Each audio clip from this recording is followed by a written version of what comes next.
बच्चों, आज हम इस वीडियो में कक्षा 8 गणित बोर्ड परीक्षा 2024 इसका नमूना प्रश्न पत्र हल कर रहे हैं। इसके प्रत्येक प्रश्न को अच्छी तरह देखें तथा बोर्ड एग्जाम में अच्छे अंक प्राप्त करें। बहुत ही अच्छी तरह से समझकर आपको लिखना है। इनको एक एक प्रश्न का उत्तर अच्छी तरह से आपको समझाएंगे। आप लास्ट तक हमारे साथ बने रहें। इसमें सबसे पहले आपको इसमें रोल नंबर अंकों में लिखना होता है और फिर रोल नंबर शब्दों में लिखना होता है। फिर यहाँ आपके हस्ताक्षर होंगे, आपके साइन होंगे और फिर जो आपके एग्जामिनर जिसकी ड्यूटी होगी वीक्षक के हस्ताक्षर यहाँ पे होंगे। 3 घंटे का समय होगा और 80 अंक का ये पेपर होगा। इसमें आपको पहले ये निर्देश पढ़ना है। देखिए, सभी प्रश्नों का उत्तर लिखना जरूरी है और विद्यार्थी उचित जगह पर रोल नंबर लिखे, यानी जहाँ जगह दी गई वहीं पर रोल नंबर लिखेंगे। प्रत्येक प्रश्न का उत्तर बुकलेट के अंदर ही देना है, यानी आपको इनका उत्तर लिखने के लिए अलग से कोई पुस्तिका नहीं दी जाएगी। आपका उत्तर इसी पुस्तिका के अंदर ही आपको लिखना है। आपको जगह दी गई, जैसे रिक्त स्थान दे रखा है, आगे रिक्त स्थान होगा उसके अंदर ही उत्तर लिखना है। इस प्रकार से अच्छी तरह से आपको लिखना है, अलग से कोई उत्तर पुस्तिका नहीं दी जाएगी। अब इसमें जो शुरुआत के प्रश्न है 1-1 नंबर के हैं, आप अच्छी तरह से देखिए। निम्न में से कौन सी प्रमेय संख्या योज्य तत्समक है, यानी इसमें से कौन सी प्रमेय संख्या योज्य तत्समक है। योज्य तत्समक का अर्थ है कि ऐसी संख्या जिसको किसी भी संख्या में जोड़ने पर उसमें कोई अंतर न आए। जैसे योज्य तत्समक जैसे 5 है, तो 5 में कौन सी संख्या जोड़े कि इसका उत्तर 5 ही रहे। तो हम 5 में 0 जोड़ेंगे तो इसका उत्तर 5 ही रहेगा। तो इसका अर्थ है योज्य तत्समक क्या हो जाएगा, 0 हो जाएगी। ब इसका उत्तर हो जाएगा। आपको जो जगह दी गई है उसमें अंदर आपको उत्तर लिखना है ब। नेक्स्ट क्वेश्चन नंबर 2, x-4 और फिर बराबर 4 दे रखा है। x-4 और बराबर 4 दे रखा है, ध्यान से देखिए ये। तो इसमें x का मान क्या हुआ, x का मान ज्ञात करना है। तो इसको हल करने का तरीका देखिए। जैसे x-4 बराबर 4 दे रखा है, तो जो ये माइनस का 4 है, ये इस तरफ माइनस का है तो ये इस तरफ जाएगा तो प्लस का हो जाता है। तो x बराबर 4 ये पढ़ें और ये 4 इस तरफ जाएगा तो ये माइनस की जगह प्लस हो जाएगा, यानी x का मान हो जाएगा 4 और 4 8। x का मान हो जाएगा 8, तो इसका उत्तर हो जाएगा ब 8। आपको यहाँ पर इसका उत्तर लिखना है ब। नेक्स्ट क्वेश्चन नंबर 3, 3 भुजाओं से घिरी बंद आकृति को क्या कहते हैं। तो 3 भुजाओं से घिरी बंद आकृति को त्रिभुज कहते हैं। इसका ब इसका उत्तर हो जाएगा ब। नेक्स्ट इसके बाद में प्रश्न है, निम्न में से कौन सी संख्या पूर्ण वर्ग संख्या नहीं है। पूर्ण वर्ग संख्या नहीं है। तो जो संख्या पूर्ण वर्ग संख्या होती है उसमें इकाई का अंक, जो पूर्ण वर्ग संख्या होगी ना उसमें इकाई का अंक 1 आएगा, 4 आएगा, 5 आएगा, 6 आएगा और 9 आएगा और 0 आएगा। तो इसमें से अगर ये कोई संख्या जिसकी इकाई का अंक ये है तो वो पूर्ण वर्ग संख्या होगी, और जो ये इसके अलावा है वो पूर्ण वर्ग संख्या नहीं होगी। तो इसमें देखो, इसमें 1 है, इसमें 5 आ रहा है, इसमें 0 आ रहा है, लेकिन इसमें 2 आ रहा है, तो ये 2 पूर्ण वर्ग संख्या में कभी नहीं आता है। तो इसका उत्तर ये 6 इसका उत्तर हो जाएगा। इसके बाद में नेक्स्ट 500 का 5% कितना होता है। 500 का 5% कितना होता है। तो 500 का 5% आपको ज्ञात करना है। तो आपको पहले लिखना है 500, फिर उसको 5 से गुणा करना है और बट्टे में 100 लिखना है। तो ये 2 0 से 2 0 कट जाएंगे, फिर 5 को 5 से गुणा किया 25, यानी 500 का 5% 25 हो जाएगा। ये उत्तर 6 इसका सही हो जाएगा।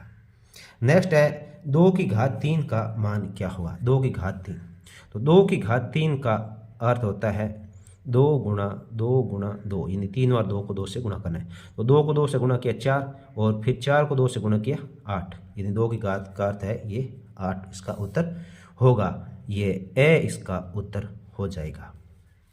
इसके बाद में आगे के प्रश्न इसमें क्या करना है, देखिए आपको x 28x की घात 4 उसमें 56x का भाग देना है। 28 की घात x 4 और 28x की घात 4 और उसमें 56x का भाग देना है। तो ये बहुत सरल है, आप आसानी से दे सकते हो।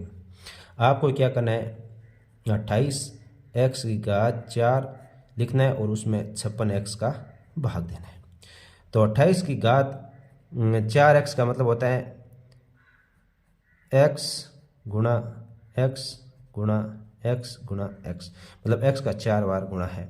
और नीचे 56 का जो 56x है, 56 को अपन 2 गुणा 28 लिख सकते हैं, 28 दूनी 56 हो जाएगा, और फिर गुणा में x है। तो अब देखिए इसमें 28 से 28 कट जाएगा और फिर x से x कट जाएगा। अब देखिए ऊपर क्या बचा, 1 2 3 x बचा है, यानी x की घात 3 बचे है और बटा में 2, बटा में 2, तो ये आ जाएगा x की घात 3 बटे 2, इसका उत्तर हो जाएगा। अब नेक्स्ट है जो 8वां, देखिए 3 की घात -2 का मान क्या होगा। 3 की घात -2 है। अगर घात देखिए इसमें ध्यान से देखिए, थोड़ा सा मैं आपको जूम करके बता देता हूँ। तो इसमें 3 की घात -2 है, तो 3 की घात -2 को, ये जो घात है इसको प्लस में करने के लिए इसको बट्टा में लिख देंगे, 1 बटा 3 की घात 2 हो जाएगा। अब जो ये 3 की घात 2 है, इसका अर्थ है 3 गुणा 3, और 3 को 3 से गुणा करेंगे तो ये कितना आएगा, 9 आएगा, यानी इसका मान हो जाएगा 1/9 हो जाएगा, 1/9 हो जाएगा। इसके बाद में प्रश्न नंबर 9 देखिए, 3:4 को प्रतिशत में परिवर्तित कीजिए। 3:4, तो 3:4 लिखा हुआ है, इसको प्रतिशत में बदलने के लिए अपन क्या करेंगे, जो 3 है उसको 3 लिखेंगे और बट्टे में जो ये 4 है 4 लिखेंगे, और प्रतिशत में बदलने के लिए 100 से गुणा कर देंगे। तो अब 4 के पारे से 100 को काटेंगे तो ये कटेगा 25 बार, और 25 को 3 से गुणा करेंगे तो ये 75 आ जाएगा, यानी 75% ये इसका उत्तर आ जाएगा। नेक्स्ट क्वेश्चन नंबर 10 देखिए, अभाज्य गुणनखंड विधि द्वारा 512 का घनमूल ज्ञात कीजिए। 512 का घनमूल ज्ञात करना है, वो भी अभाज्य गुणनखंड विधि द्वारा। तो अभाज्य गुणनखंड विधि देख लीजिए, ये 512 हम लिखेंगे, 512।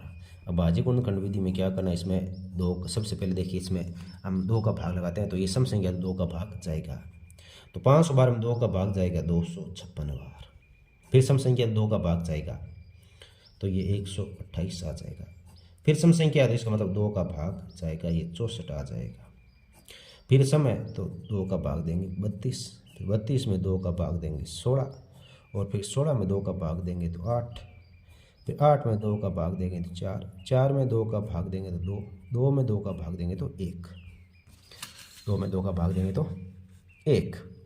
इस प्रकार से देखिए ये कितनी बार 2 आ गए,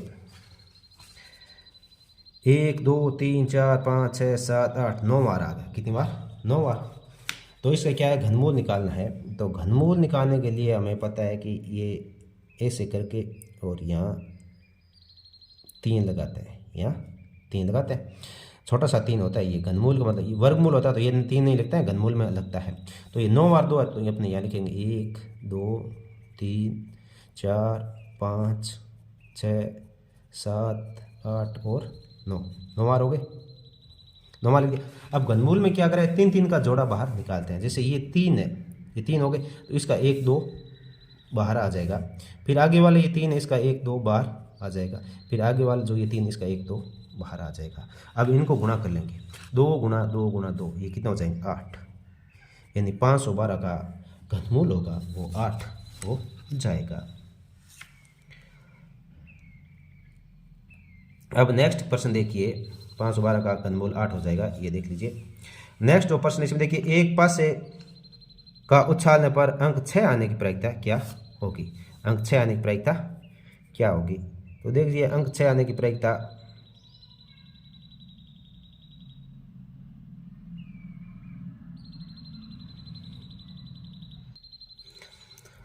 अंक 6 आने की प्रायिकता क्या होगी। तो जो पासा होता है, जो एक पासा होता है उसको हम उछालेंगे, तो उस पर कौन कौन से अंक आएंगे। एक पासे उछालने पर हमें अंक प्राप्त होंगे, या 1 आ सकता है, 2 आ सकता है, 3 आ सकता है, 4 आ सकता है, 5 आ सकता है, 6 आ सकता है, ये अंक आ सकते हैं। यानी टोटल अंक कितने हो गए, 6 अंक हो गए। इसमें 6 आने की, यानी 6 कितनी बार है, 1 बार है 6 आने की प्रायिकता, 6 आने की प्रायिकता। तो 6 तो 1 अंक है, तो ये 1 लिखेंगे। टोटल अंक कितने हैं, 6, तो 6 का भाग दे देंगे, यानी 1/6 इसका उत्तर हो जाएगा। अब नेक्स्ट प्रश्न देखिए, संख्या 12 से 21 तक के प्रश्न है, प्रत्येक 4 नंबर के हैं। इसमें क्या करना है, निम्नलिखित आकृतियों में x का मान ज्ञात करना है। क्या ज्ञात करना है, x का मान ज्ञात करना है। तो थोड़ा सा ये ध्यान दीजिए, ये यहाँ पे से छपा नहीं, ये यहाँ 30 डिग्री लिखा हुआ है और यहाँ 70 डिग्री लिखा हुआ है, और इसमें जो ये x है इसका मान ज्ञात करना है। आगे वाले में ये बने हुए हैं। तो इसमें क्या करना है आपको कि जैसे ये त्रिभुज है, पहले वाले में क्या है, त्रिभुज है, और त्रिभुज के तीनों कोणों का योग होता है 180 डिग्री। तो पहले ये x प्लस 30 प्लस 70, इन तीनों को जोड़ेंगे तो इनका मान होगा 180 डिग्री होता है। अब ये x प्लस 70 और 30 कितने हो गए, 100 डिग्री हो गए, बराबर 180 डिग्री। अब ये x यहाँ बच जाएगा, और ये 100 इस तरफ प्लस का है तो इस तरफ आएगा माइनस का हो जाएगा, 180 माइनस 100। 180 में से 100 घटेगा तो ये कितना आ जाएगा, ये आ जाएगा 80 डिग्री। यानी x का मान क्या आ जाएगा, 80 डिग्री। यानी ये x है, ये इसका मान 80 डिग्री आ जाएगा। ये तो पहले वाले का है 80 डिग्री। अब इसमें आपको सेकंड वाले में देखना है। सेकंड वाले में चतुर्भुज है, और चतुर्भुज के जो चारों कोण होते हैं 90 प्लस 90 प्लस 90, इनका योग होता है 360 डिग्री। चतुर्भुज के चारों कोणों का योग होता है 360 डिग्री। ये चतुर्भुज के चारों कोणों का योग 360 डिग्री होगा। अब x प्लस ये तीनों को जोड़ेंगे तो ये 270 डिग्री हो जाएगा, बराबर 360। अब इसमें जो ये 270 है प्लस का है, इस तरफ आएगा तो ये माइनस का हो जाएगा। 360 माइनस 270, 360 में से ये 270 घटाएंगे तो ये हमें प्राप्त हो जाएगा 90 डिग्री। कितने डिग्री हो जाएगा, 90 डिग्री प्राप्त हो जाएगा। इस प्रकार से x का मान हो गया 90 डिग्री। ये दूसरे वाले का x का मान 90 डिग्री और पहले वाले का x का मान 80 डिग्री होगा। अब इसके बाद में प्रश्न नंबर 13 देखिए। प्रश्न नंबर 13, निम्नलिखित संख्याओं के वर्ग ज्ञात कीजिए। वर्ग ज्ञात करना है। वर्ग का अर्थ यह होता है कि उसी संख्या को उसी संख्या से गुणा करना होता है। तो उसी संख्या को उसी संख्या से गुणा करना होता है। पहला है जैसे 32 का वर्ग करना है, तो ये इसमें पहले में 32 गुणा 32, तो 32 को 32 से गुणा करेंगे तो ये 1024 आ जाएगी। ये इसका क्या हो जाएगा, वर्ग हो जाएगा। और जो सेकंड है उसमें 100 का वर्ग ज्ञात करना है, तो 100 को 100 से गुणा करेंगे। 100 को 100 से गुणा करने के लिए पहले देखो 1 को 1 से गुणा करेंगे तो 1 ही आएगा, फिर आगे जीरो कितने हैं, 1 2 3 4, तो 4 जीरो इसके आगे लगा देंगे। तो ये इकाई दाई चौड़ा 1000 10,000 यानी 10,000 इसका उत्तर हो जाएगा। पहले वाला का वर्ग 1024, दूसरे वाला का 10,000। इसके बाद में नेक्स्ट प्रश्न देखिए, लिखा हुआ है कि वह सबसे छोटी संख्या ज्ञात कीजिए जिससे निम्नलिखित को गुणा करने पर पूर्ण घन प्राप्त हो जाए। इन संख्याओं को गुणा करने पर पूर्ण घन प्राप्त हो जाए। तो इसमें हमें क्या करना है कि इनके अभाज्य गुणनखंड करना है, और अभाज्य गुणनखंड करने के बाद अगर पूरा 3 का जोड़ा बन जाता है तो इसका मतलब है कि इसमें किसी संख्या से गुणा नहीं करना है, या ऐसे कह सकते हैं कि 1 से गुणा कर सकते हैं। और अगर 3 का पूरा जोड़ा नहीं बनता है तो उसमें जितने जोड़े से जितने भी वो कम होते हैं उतना उसमें लिख देते हैं। तो जैसे 81 है तो 81 का अपन गुणनखंड करेंगे। जैसे 81 है तो 81 का गुणनखंड हो जाएगा, 81 में 3 का भाग जाएगा, क्योंकि 2 का सम संख्या नहीं, 2 का नहीं जाएगा। 3 का भाग का क्या पता चलेगा, क्योंकि इन संख्याओं को योग करेंगे तो 8 और 1 9 होता है, 9 में 3 का भाग जाता है, इसका मतलब इसमें 3 का भाग जाएगा।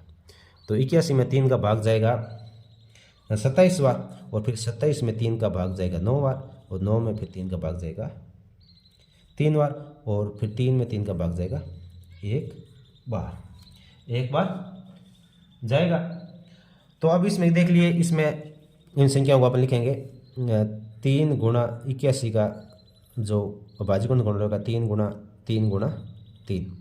अब इसमें देखिए 3 का जोड़ा बनाना है, तो ये 3 का जोड़ा बन गया, लेकिन पीछे एक ही 3 बचा है। तो अब पूर्ण घन होने के लिए अगर 2 3 और होते, इसके गुणा में 3 गुणा 3 और होते तो ये पूर्ण घन हो जाती। तो इसका मतलब इसमें कितने कम पड़े, 3 2 बार, 3 गुणा 3 ये कम है, तो 3 को 3 से गुणा करेंगे तो कितना आ जाएगा 9। यानी अगर 9 से इसको गुणा कर दिया तो ये पूर्ण घन संख्या प्राप्त हो जाएगी। तो वह सबसे छोटी संख्या जिसका छोटी संख्या 9 है जिसका 18 से गुणा करने पर पूर्णगण प्राप्त होगा। तो आप यहाँ लिख दीजिए कि वह सबसे छोटी संख्या 9 है जिसका 81 से गुणा करने पर पूर्णगण संख्या प्राप्त होती है, यहाँ लिख देंगे। फिर दूसरा 216, तो 216 का अपन भाज्यगुण खंड करेंगे। 216, तो 216 में 2 का भाग देंगे तो ये 108, फिर 2 का भाग देंगे 54, फिर 2 का भाग देंगे 27, और अब 3 का भाग 3 बार, फिर 3 का भाग 3 बार, 3 का भाग 1 बार। तो इसमें क्या हो जाएगा, ये 3 बार 2 है, फिर 3 बार 3 है। तो इसमें 216 के बराबर 2 गुणा 2 गुणा 2, फिर 3 गुणा 3, तो ये हो गया। और ये जोड़ा बन रहा पूरा। तो इसको किसी संख्या से गुणा करने की आवश्यकता नहीं है। अगर फिर भी आपको लिखना है तो आप ऐसे लिख सकते हो कि वह सबसे छोटी संख्या 1 होगी जिसको 216 से गुणा करने पर पूर्णगण संख्या प्राप्त होगी, क्योंकि 1 को इससे गुणा करेंगे तो कोई चेंज नहीं आएगा। तो इसलिए हम लिख सकते हैं सबसे छोटी संख्या 1 होगी, सबसे छोटी संख्या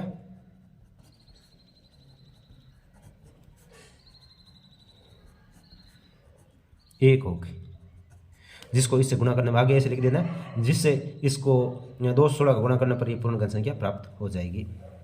नेक्स्ट क्वेश्चन नंबर 15 देखिए, बहुत सरल प्रश्न है। इसमें लिखा है कि 15,000 अंकित मूल्य वाली एक मेज 14,400 रुपये में उपलब्ध है। बट्टा और बट्टा प्रतिशत ज्ञात कीजिए। बट्टा और बट्टा प्रतिशत इसमें ज्ञात करना है। तो इसमें अंकित मूल्य मतलब है जो ये मेज है इसकी रेट जो इसके ऊपर लिखी गई है वो 15,000 है, और उसमें बट्टा देने का मतलब, और ये जो है इतने रुपए में, आगे जिसने खरीदी है उसने इतने रुपए में लिए। तो बट्टा का अर्थ यह होता है कि कितनी छूट दी गई है, यानी इतने रुपए इतने लिखे हुए थे अंकित मूल्य और इतने में दी गई, मतलब 600 रुपये कम में दी गई है। इसका मतलब बट्टा कितना हो गया, 600 हो गया। बट्टा तो 600 हो गया, लेकिन बट्टा प्रतिशत तो हमें 15,000 का 600 कितना प्रतिशत होता है वो हमें ज्ञात करना है। तो पहले अंकित मूल्य पहले लिखेंगे, अंकित मूल्य,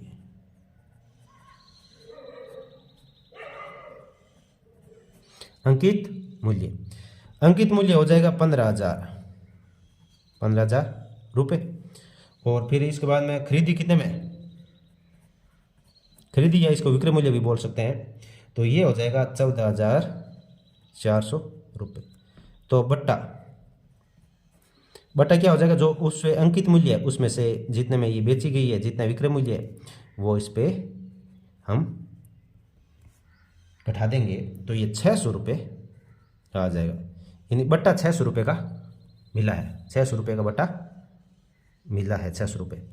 अब इसके बाद में क्या करना है, फिर बट्टा प्रतिशत ज्ञात करना है। बट्टा प्रतिशत, तो बट्टा प्रतिशत ज्ञात करने के लिए जितना बट्टा दिया गया वो लिखेंगे, और जो अंकित मूल्य है वो इसके बट्टा में लिखेंगे और 100 से गुणा कर देंगे। तो अब इसमें देखिए, इसमें 3 जीरो है तो 1 2 3, तो 1 2 3 जीरो कट गए। अब ऊपर बचा 60, नीचे बचा 15, 60 में 15 का भाग देंगे तो ये 4 बार जाएगा, यानी बट्टा 4% हो जाएगा। अच्छी तरह से देखते जाए। अगर पहली बार हमारे चैनल पे आए हो तो चैनल को सब्सक्राइब जरूर करें, वीडियो को लाइक और अपने दोस्तों के साथ ज़्यादा से ज़्यादा शेयर करें, ताकि आपके दोस्त भी समय पे अपने इस पेपर को अच्छी तरह से देखें और बोर्ड एग्जाम में इसके अनुसार अच्छे अंक प्राप्त करें। अब नेक्स्ट प्रश्न देखिए, क्वेश्चन नंबर 16, निम्नलिखित द्विपदों के गुणा कीजिए, यानी इनको क्या करना है, गुणा करना है। तो जैसे ये पहला दे रखा है, इसमें देखिए 2x + 5 और 4x - 3, इनको गुणा करना है। तो गुणा करने का बहुत ही सरल तरीका हम आपको बता रहे हैं, बहुत ही आसानी से इसको समझे।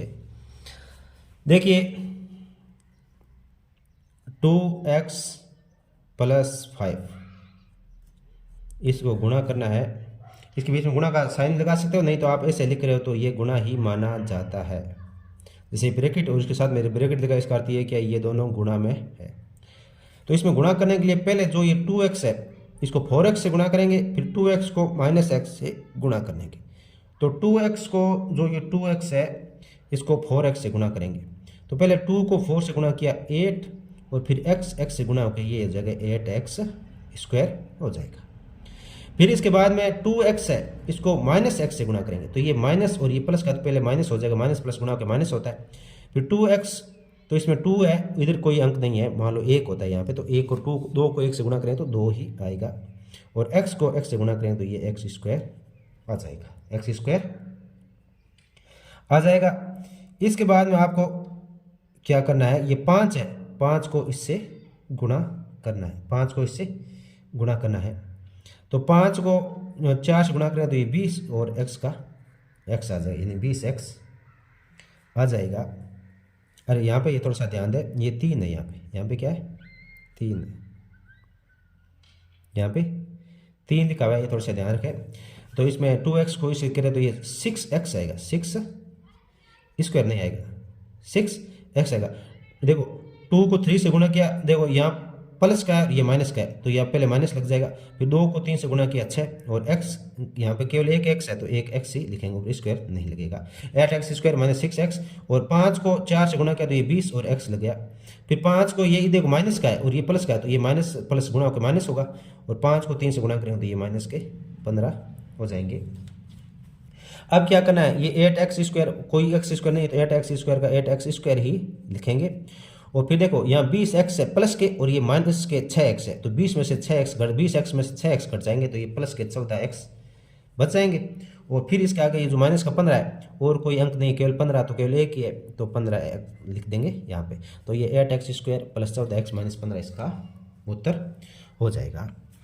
सेकेंड में देखिए, इसमें क्या करना है, ये तो पहले का था, और ये सेकेंड y माइनस 8 इसको गुणा करना है 3y माइनस 4 से, 3y माइनस 4 से, y माइनस 8 को 3y माइनस 4 से गुणा करना है। तो y को इससे गुणा करेंगे, देखो y को 3y से गुणा करेंगे तो इसमें 3 का 3 रहेगा, और y से y गुणा के y स्क्वायर हो जाएगा। फिर y को -4 से गुणा करें तो -4y हो जाएगा। फिर -8 को 3y से गुणा करेंगे तो -8 को ये प्लस के 3 से गुणा करेंगे माइनस के 24 हो जाएंगे, और फिर ये y 1 है तो y बच जाएगा, और फिर -8 को -4 से गुणा करेंगे तो ये प्लस के 32 हो जाएंगे, क्यों माइनस और माइनस गुणा के प्लस हो जाएगा, प्लस के 32 हो जाएंगे। अब इसमें क्या करना है आपको, ये 3y स्क्वायर है और y स्क्वायर है नहीं, तो 3y स्क्वायर का 3y स्क्वायर माइनस के 4y है और माइनस के 24y है, तो टोटल ये माइनस के 28y हो जाएंगे, 28y हो जाएगा, क्योंकि ये भी माइनस ये माइनस, तो ये माइनस का 28y हो जाएंगे, और प्लस 32 ये इसका उत्तर हो जाएगा। अब नेक्स्ट देखिए प्रश्न नंबर 17, एक समलंब का क्षेत्रफल 34 सेंटीमीटर स्क्वायर है, एक समलंब है और उसका क्षेत्रफल कितना है, 34 सेंटीमीटर स्क्वायर है, और इसकी ऊंचाई 4 सेंटीमीटर है। समांतर भुजाओं में से एक की भुजा 10 सेंटीमीटर है, तो दूसरी समांतर भुजा की लंबाई ज्ञात करना है, लंबाई ज्ञात करना है।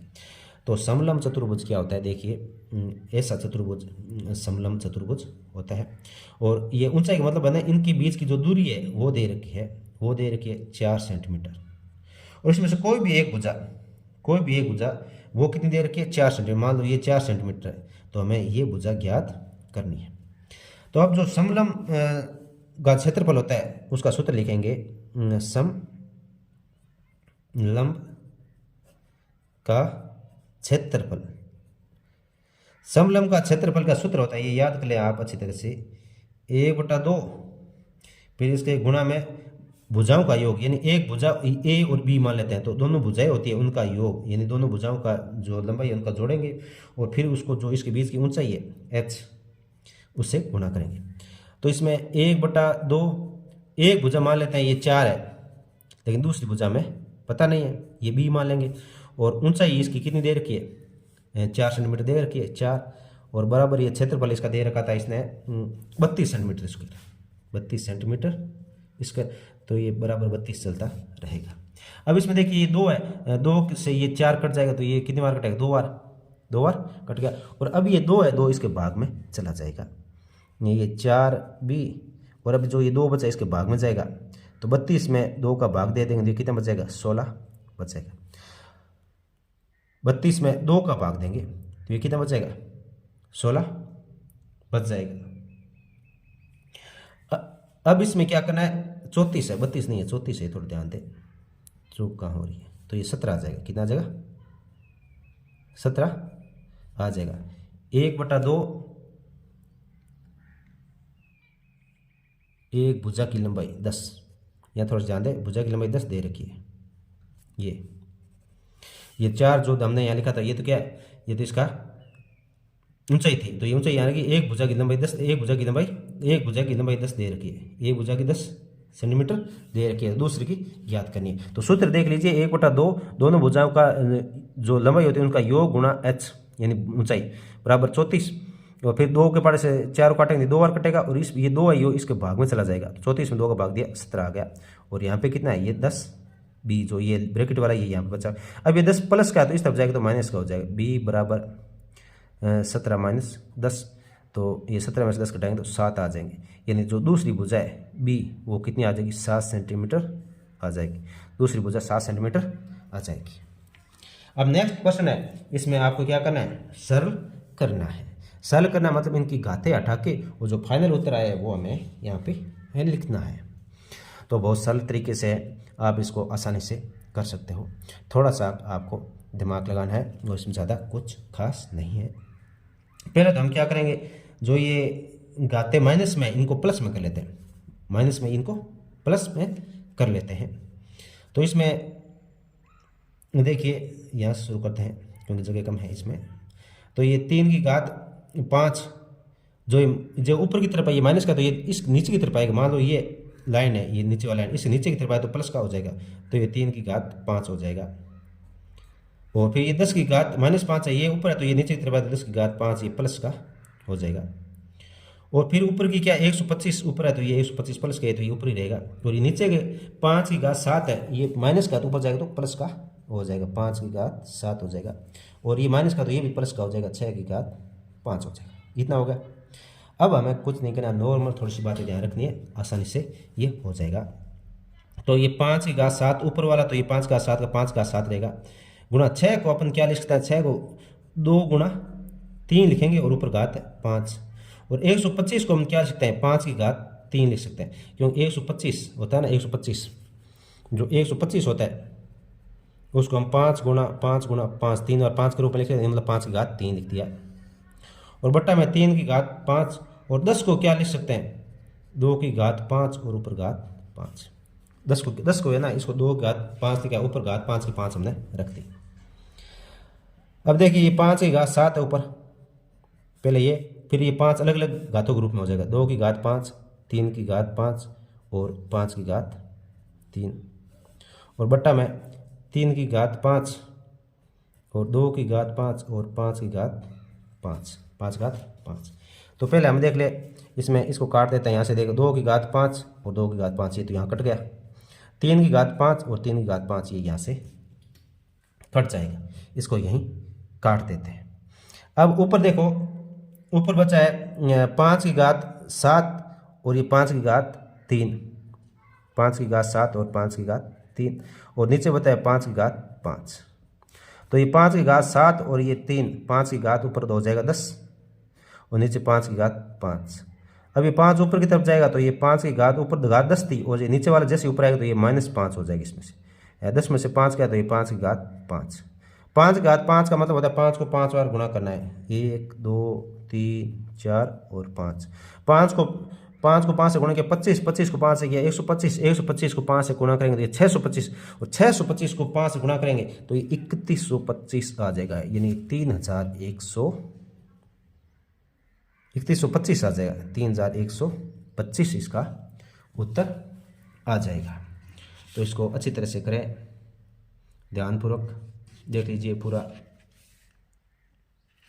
अब इसके बाद में नेक्स्ट प्रश्न आता है 19। एक सॉफ्ट ड्रिंक फैक्ट्री में एक मशीन 840 बोतलें 6 घंटे में भरती है, वह मशीन 5 घंटे में कितनी बोतलें भरेगी। यानी 6 घंटे में कितनी बोतलें भरती हैं, तो वो कह रहे हैं 5 घंटे में कितनी बोतलें भरेगी। ये हमें ध्यान रखना है, हमें याद करना है। तो 6 घंटे में बोतलें भरती है, तो हमें लिखेंगे 6 घंटे में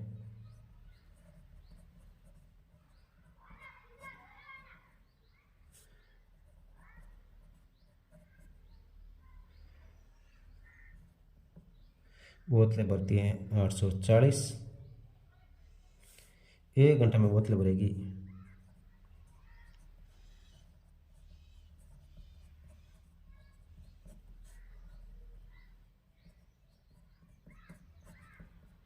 एक घंटे में कितनी बोतलें भरेगी? तो इसमें 840 में 6 का भाग दे देंगे। 840 में 6 का भाग देंगे तो ये 140 बोतल आएगी। यानी 6 घंटे में 840, तो 1 घंटे में ये भर जाएगी 140। तो 5 घंटे में बोतलें भरेगी। 5 घंटे में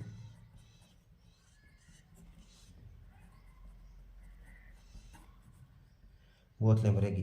तो 140 को 5 से गुना कर देंगे तो ये 5 घंटे में कितनी बोतलें भर जाएगी? 700 बोतलें भर जाएगी। अब इसके बाद में नेक्स्ट प्रश्न देखिए, बहुत ही अच्छा प्रश्न है। ये बार बार एग्जाम में आते हैं, जैसे ये पेपर है ना, ये बार बार एग्जाम में आता है, तो इनको अच्छी तरह से देखें। इसमें क्या है, निम्नलिखित के गुणनखंड ज्ञात कीजिए। बहुत सरल है इसका गुणनखंड, आराम से आप याद कर सकते हो। पहले में जैसे a की घात 4 b की घात 4 है, तो हम इसे अलग अलग, जैसे a की घात 4 को a की घात 2 की घात 2 लिखेंगे, फिर b 2 की घात 2 के ऊपर 2 लिखेंगे। अब ये a square minus B square के रूप में हो गया, तो ये a square plus B square और a square minus B square हो गया। अब इसके बाद में जो ये है, इसके बाद में मैं इसमें आगे यहीं कर देता हूँ। पहले वाला ए स्क्वायर प्लस बी स्क्वायर, इसमें तो कोई चेंज नहीं होगा, ऐसे ऐसा रहेगा। लेकिन दूसरे वाला ए स्क्वायर माइनस बी स्क्वायर है, तो इसको हम ए माइनस बी और ए प्लस बी के रूप में लिख सकते हैं। तो ये इसका उत्तर हो जाएगा ए स्क्वायर प्लस बी स्क्वायर, ए स्क्वायर माइनस बी स्क्वायर, ये इसका उत्तर हो जाएगा। तो ध्यान से देख लीजिए, ये इससे इसको लिख दीजिए। अब इसके बाद में इसका सेकंड देखिए,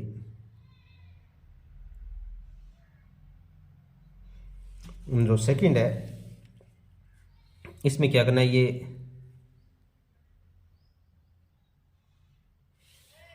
सेकंड में पी स्क्वायर माइनस 81, यानी इसका सेकंड पी स्क्वायर माइनस 81 है।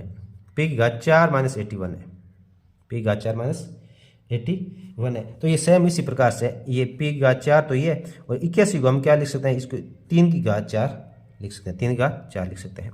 तो ये सेम पी की घात 2 के ऊपर घात 2 और 3 की घात 2 के ऊपर 2। तो हम इसको लिखेंगे, ये पी स्क्वायर माइनस 3 की पी स्क्वायर प्लस 2 की घात स्क्वायर, पी स्क्वायर माइनस 3 की घात स्क्वायर, फिर ये पी स्क्वायर 3 की घात 2 का मतलब ये हो गया 9, और ये हो जाएगा p माइनस 3 और p प्लस 3। तो ये इसका इस प्रकार से उत्तर आ जाएगा। अब इसके बाद नेक्स्ट प्रश्न है, निम्न समीकरण को सरल रूप में बदलते हुए हल कीजिए। बहुत सरल का मतलब होता है कि जो ये ब्रैकेट है इसको हटा के इसके बाद जो आए उसके बाद में इसको हल करना है। तो इसका ये 3 को अंदर गुना कर देंगे और इस 5 को फिर अंदर की तरफ गुना कर देंगे। 3 को अंदर से गुना किया, 3 को t से गुना किया तो ये 3t हो गया, और 3 को -3 से गुना किया तो ये -9 हो गए, ये हो गया।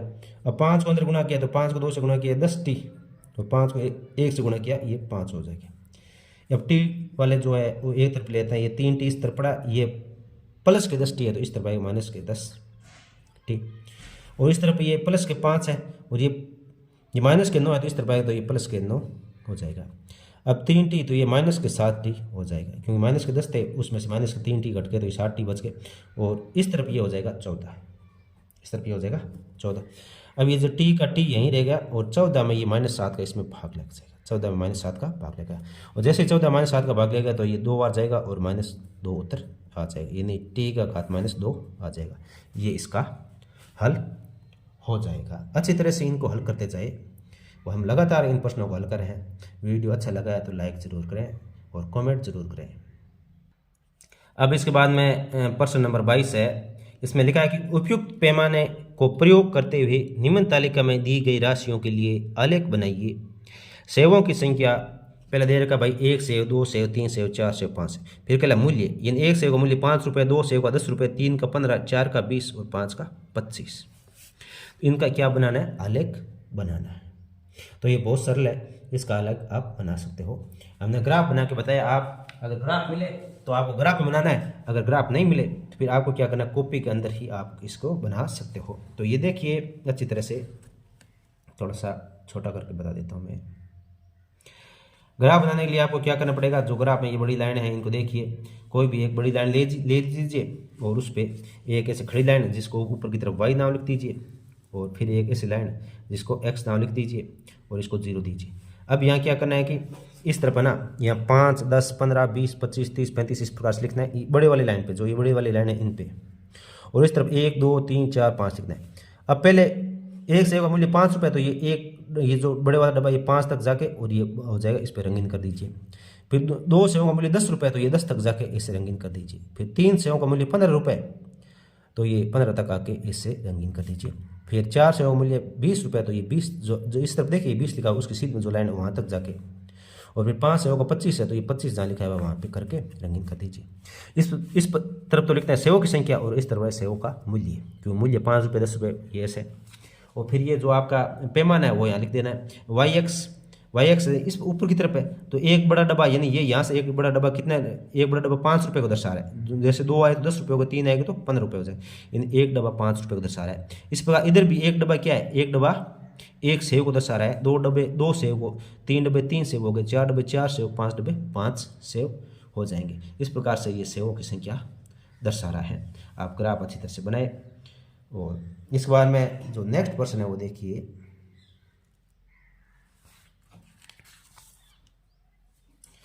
नेक्स्ट प्रश्न है 8,000 रुपये का 2 रुपये वर्ष के लिए, 2 वर्ष के लिए,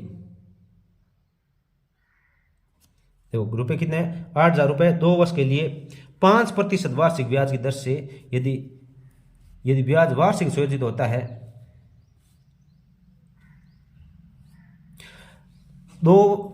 8,000 रुपये का 2 वर्ष के लिए 5% वार्षिक ब्याज की दर, वार्षिक चक्रवर्ती ब्याज ज्ञात कीजिए। और वार्षिक यदि ब्याज वार्षिक सुनिश्चित होता है, चक्रवर्ती ब्याज का ज्ञात करना है, 2 वर्ष का ज्ञात करना है। तो इसमें आपको सूत्र याद रखना पड़ेगा, उस सूत्र का उपयोग करते इसका उपयोग करना है। पहले तो मैं ये पता होना चाहिए कि इसमें मूलधन क्या है। तो इसमें जो मूलधन है वो कितना हो जाएगा, 8,000 रुपये हो जाता है, जिसे पी भी बोलते हैं। मूलधन को क्या बोलते हैं, पी बोलते हैं। फिर समय जिसे टी बोलते हैं, ये टी कितना है, 2 वर्ष। और दर, जिसे दर को आर से दर्शाते हैं, तो ये दर होगी 5%। अब हमें ज्ञात करना है, चक्रवर्ती ब्याज ज्ञात करना है। तो चक्रवर्ती ब्याज का सूत्र देखिए, हमें क्या करना है, चक्रवर्ती ब्याज ज्ञात कीजिए, हमें चक्रवर्ती ब्याज ज्ञात करना है। तो पहले चक्रवर्ती ब्याज का डायरेक्ट सूत्र कुछ नहीं है, पहले हमें इसका जो मिश्र धन होगा, यानी ब्याज और रुपए टोटल कितने होंगे वो ज्ञात होंगे। उसके बाद में हम क्या करेंगे, जो मिश्र धन और ज्ञात हो गया उसमें से हमें जो ये रुपए दिए गए जो हमने शुरुआत में दिए थे वो उसमें से घटाएंगे तो हमें चक्रवर्ती ब्याज मिल जाएगा। तो मिश्र धन का सूत्र क्या होता है, मिश्र धन का सूत्र होता है P गुणा 1 + R/100 तो P यानी ये मूलधन है 8,000, 1 + R कितनी है 5/100, और n यानी जिसे R है, जिसे n ये T समय यानी इसको n भी लिखते हैं, इसको क्या लिखे n से दर्शाते हैं, मतलब इसमें हो जाएगा 2 वर्ष का समय। तो अब देखिए 8,000, अब 100 को 1 से गुणा करेंगे तो ये 100 + ये 5 जुड़ जाएंगे, तो ये 105/100, ऊपर घात 2 है, इसका मतलब ये 2 बार है, 105 × 105/100, ये 2 बार है, घात 2 होगा। इनको पहले अंदर हल करेंगे, 100 को 1 से गुणा किया 100 और ये 5 105 हो जाएगा, ऊपर आ गया 105/100, यानी ये लघुत्तम लेने की शॉर्टकट ट्रिक है, 2 हो तो उसमें लघुत्तम आसानी से आ जाता है। 100 को 1 से गुणा किया 100, 5 जोड़ देंगे 105/100, ऊपर घात 2 है, इसका मतलब ये 2 बार लिखना है। अब देखिए इसमें 1 2 3 0 है, तो 1 2 और 3 0 कट गए, ये बीच में बच गया 10 अब बचा है। तो 10 को हम काट सकते हैं, जैसे 2 के पास इसको काटेंगे तो ये 5 बार कटेगा, और 2 के पास इसको काटेंगे तो ये 4 बार कटेगा। अब 5 के पास 105 को काटेंगे तो ये कितनी बार कटेगा, 21 बार कट जाएगा, यानी 21 बार कट जाएगा। अब हमें गुणा करना है 4 तो ये हो गए और 105 ये हो जाए और 21 ये हो जाएंगे। तो इनका गुणा करेंगे तो ये हमें आ जाएगा 8,820 रुपये, 8,820 रुपये आ जाएगा। जैसे ये 8,820 रुपया, अब हमें क्या करना है, चक्रवृद्धि ब्याज ज्ञात करना है। तो ये मिश्र धन में से ये 8,800 जो मिश्र धन है उसमें से 8,000 घटा देंगे।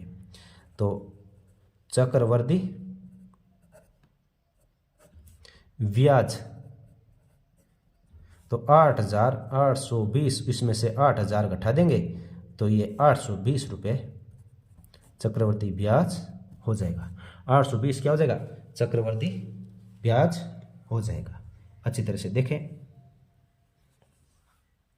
अब इसके बाद में नेक्स्ट प्रश्न देखिए, इसमें क्या करना है, हमें इसमें दे रखा है कि एक समांतर चतुर्भुज में दो आसन कोणों का अनुपात 3:2 है। यानी समांतर चतुर्भुज है उसमें दो आसन कोण है, 3 उसमें अनुपात क्या है, 2:3 है। समांतर चतुर्भुज के सभी कोणों की माप ज्ञात कीजिए। तो जैसे ये समांतर चतुर्भुज, मान लो ये समांतर चतुर्भुज है, ये समांतर चतुर्भुज है। तो इसमें ये कोण ए, ये बी, ये सी और डी। तो इसमें कह रहा है आसन कोणों का अनुपात, यानी ये और इस कोण का, ये तो इनका अनुपात क्या दे रखा है, 3:2। तो समांतर चतुर्भुज में क्या होता है, आसन कोण का मान लो मान ज्ञात हो गया। तो इसमें समूह कोण होते हैं ना, वो हमेशा बराबर होते हैं। समांतर चतुर्भुज के समूह कोण बराबर होते हैं। तो सबसे पहले हम इन आसन कोणों का मान ज्ञात करेंगे। तो माना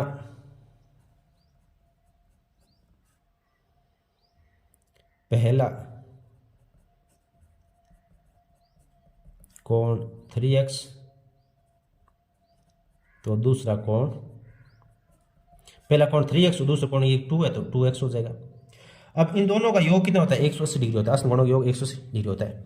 तो 3x प्लस 2x बराबर 180, 3 और 2 कितना हो, 5x बराबर 180, x बराबर 180 भाग 5, यानी 180 में 5 का भाग देना है। और 180 में जैसे हम 5 का भाग देंगे तो 36 आ जाएगा, 36 डिग्री। यानी कोण क्या हो जाएगा, x मान आएगा 36 डिग्री आ गया। तो अब समांतर चतुर्भुज में कोण a और कोण जो c है वो बराबर होंगे, और कोण b और कोण d बराबर होंगे। तो दो कोण हो गए मान लो। तो इसमें पहला कोण कितना आ जाएगा, ये जो पहला कोण 3x माना था, तो पहला कोण 3x, x का मान 36 है तो 36 से गुणा करेंगे। तो ये 36 को 3 से गुणा करेंगे, तो 36 को 3 से गुणा करेंगे तो 108 डिग्री आ जाएगा, 8 डिग्री आ जाएगा। और दूसरा कोण 2x है, तो 2 को 36 से गुणा करेंगे, 2 को 36 से गुणा करेंगे तो ये कितना आ जाएगा, 72 आ जाएगा, 72 डिग्री आ जाएगा। अब देखो इसमें कोण एक पहला और कोण ये जो तीसरा है ये बराबर होता है। तो मतलब पहला और तीसरा कोण कितना हो गया, 108 डिग्री। ये डिग्री यहाँ लगाना ऊपर, ये ध्यान नहीं लगाना, 108 डिग्री। और कोण दूसरा और कोण चौथा ये दोनों हो जाएंगे 72 डिग्री के हो जाएंगे। ये देखो पहला और तीसरा बराबर है और दूसरा और चौथा बराबर है, तो ये 72 डिग्री हो जाएगा। इसके बाद में क्वेश्चन नंबर 25 देखिए, एक ऐसे बेलन की ऊंचाई ज्ञात कीजिए जिसका आयतन 1.54 मीटर क्यूब है, जिसके आधार का व्यास 140 सेंटीमीटर है। तो यहाँ थोड़ा सा आपको ध्यान देना है कि यहाँ पे जो ये आयतन है मीटर में दे रखा है, और ये जो व्यास है ये क्या दे रखा है, सेंटीमीटर में दे रखा है। तो इसको हम क्या करेंगे, जो ये त्रिज्या है इसको मीटर में चेंज कर लेंगे, और फिर आगे जो उत्तर आता जाएगा वो आराम से आ जाएगा। तो इसमें देखो दे रखा है व्यास कितना दे रखा है, 140 सेंटीमीटर। तो त्रिज्या कितनी हो जाएगी, त्रिज्या यानी 140 में 2 का भाग देंगे, व्यास क्या त्रिज्या होती है, तो 70 सेंटीमीटर हो जाएगा। अब इस 70 सेंटीमीटर को क्या मीटर में चेंज कर लेंगे, तो मीटर में चेंज करने के लिए 70 में किसका भाग देंगे, 100 का भाग देंगे, 100 का भाग देंगे तो 100 का भाग देंगे तो ये 0.7 मीटर आ जाएगा। ये त्रिज्या क्या आ गई, 0.7 मीटर आ गई। अब इसमें बेलन का जो आयतन है, बेलन का आयतन दे रखा है 1.54 मीटर क्यूब। आयतन का सूत्र होता है pi r square h, pi r square h बराबर 1.54 मीटर क्यूब। पाई का मान होता है 22/7 और आर स्क्वायर मतलब आर क्या है 0.7, तो 0.7 गुणा 0.7, 2 बार आर स्क्वायर मतलब आर 2 बार आ गई। और ऊंचाई इसमें कितनी दे रखी है, ऊंचाई हमें ज्ञात करनी है, ऊंचाई एच है ये हमें ज्ञात करनी है। तो 0. ये बराबर ये दे रखा है 1.54, ये आयतन बराबर दे रहा है। ये आयतन का सूत्र था तो ये बराबर रख दिया। अब आयतन के सूत्र में ये मान रखते हैं और बराबर ये 1.54 का है।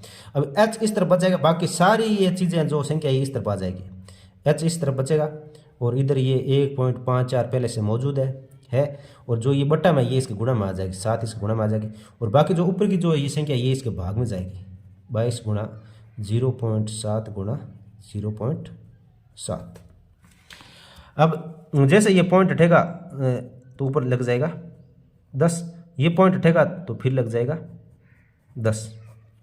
अब ये 7 बचा है तो 7 से 7 कट गया, 7 से 7 कट गया। अब जैसे ये ऊपर वाला पॉइंट हटेगा तो दो के बाद में पॉइंट है तो ऊपर नीचे 100 लग जाएंगे, क्या लग जाएंगे 100। तो ये 1020 ये कट गए। तो यहाँ पे क्या बचा है, ऊपर बचा 154 बचा है केवल और नीचे की तरफ बचा है 22 और फिर ये गुणा ये 7 बच गया, ये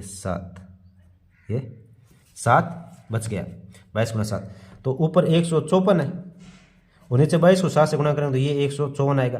तो 154 में 154 का भाग देंगे तो 1 आएगा, मतलब इसका जो ऊंचाई है वो 1 मीटर होगी। मतलब बेलन की ऊंचाई कितनी हो जाएगी, 1 मीटर हो जाएगी। इसी के साथ बच्चों आपका ये जो गणित का नमूना प्रश्न पत्र था ये कंप्लीट हो चुका है। इसको अच्छी तरह से देखें और प्रत्येक प्रश्न को अच्छी तरह से हल करेंगे। बाकी जितने भी पेपर हैं उन सभी के जल्द ही अपलोड किए जाएंगे, इसलिए आप हमारे चैनल पे लगातार आते रहें और इन पेपरों को हल करते रहें। धन्यवाद आप सभी का हमारे यूट्यूब चैनल पर आने के लिए और वीडियो को ज़्यादा से ज़्यादा लाइक और शेयर करने के लिए।